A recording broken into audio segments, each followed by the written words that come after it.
thatmovieguyUK. Hi everyone, welcome back, maybe welcome for the very first time, and today's video we will be talking about a very unique film, and it has been playing in a few of the autumn film festivals including TIFF and Venice. That is Christos Nikou's directorial debut, Apples. He is a filmmaker that has worked with the likes of Yorgos Lanthimos and Richard Linklater, and surely if you are hired by some of the most unique visual directors of the current century, I'm sure you have some kind of talent. And with the synopsis alone, I was like, okay, we will give this a go. Plus, I miss Greek cinema quite a bit. So let's get talking. Apples follows the story of Aris. A solitary man in his late 30s becomes a victim of an unexplained surge of memory loss disorders in his city and is forced to confront his severe amnesia through an experimental new treatment. Christos Nikou's film is a very interesting film that tackles memory and personal identity. This amnesia has kind of taken over this city and people are really trying to rebuild a life for themselves. And it's done in this very interesting surrealist vision of society, along with a very deadpan comedy blend that plays on tragedy but is beautifully balanced and really complements itself. I think this is a very solid film that is going to grab a lot of attention.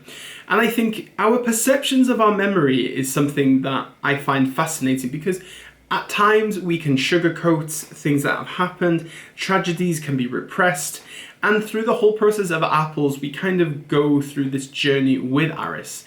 And I just genuinely think to myself, well, how do you deal with this? And how do you go through this process? This is also a kind of piss take of the corporation of Apple, as Nikou has explained. The use of technology is making our minds lazy. We are using cameras, we are using tablets, everything to kind of archive our existence. And Apples is this kind of test for you to think, well, actually, if I didn't have my camera phone, or if I didn't have this very camera right now, how would I be remembering the things that I have witnessed and done and achieved? And I think that is very juicy within Apples. You see juicy apples. It's funny, I'm very funny. And I really enjoy this kind of delicious food for thought that he gives to us. And I think this is the joy of Greek cinema. They are very clever as a group of auteurs in delving into this kind of idea and concept. This is a tight frame 4:3 Academy ratio film. It kind of builds this kind of claustrophobia and a sense of not knowing what is going on around us. And I think Aris's life is kind of given to us in a very hollow way, very two-dimensional. And until we kind of flourish and see more of the world, we then tend to see that, well, things may get better. It is a very kind of cold film that is colorized in very grayish tones, very weird greens and blues, but it's meant to kind of, I think, double up as a Polaroid picture.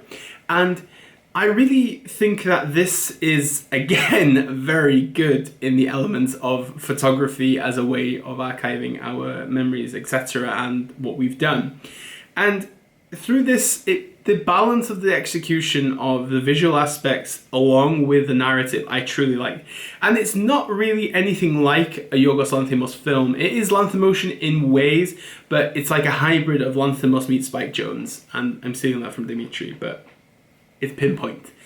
Truly, Apples is a film that deserves a wider audience, and if you can see it, and whenever it's available, I will let you know. If you've seen it already, comment below, let me know what you thought of it, because it's kind of mixed, and I appreciate that, but I need to know more about what people are thinking about this. If you're enjoying this content, like, share, subscribe to as you please. I'm almost at 500 subscribers right now, which is a milestone that I never thought I would achieve. So keep spreading the love, I appreciate it. More film festival reviews to follow. I have Ammonite, Pieces of a Woman, new Kiyoshi Kurosawa, loads more, and more to come from London Film Festival also, which is going to be in October. There is a lot of content coming on this channel, and as you know, film festivals are something I truly love, and I love spreading the joy of these smaller films to you. So Yes, as we normally say on the channel, diolch, danke, obrigado, merci beaucoup, arigato, dankeschön, bitteschön, all the shins, and obviously, never change. Bye.